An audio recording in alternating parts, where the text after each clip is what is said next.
Bunu bir dəfəlik başa düş. Əgər ailə qurmusansa, sənin həyatında ən vacib adam həyat yoldaşındır. Düzdür, uşaqların və ata-anan çox vacibdirlər.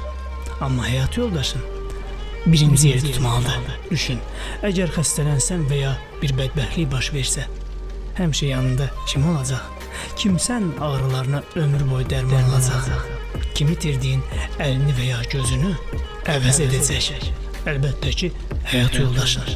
Elə belə yerə hamıya həyat yoldaşım yarım demirlər. Bu insan həyat qədər vacibdir. Onu hamıdan üstün və dəyərli tut.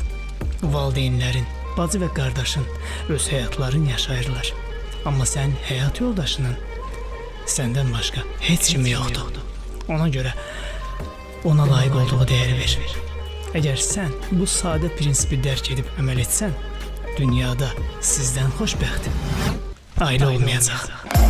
Ay gözlerimin ışığı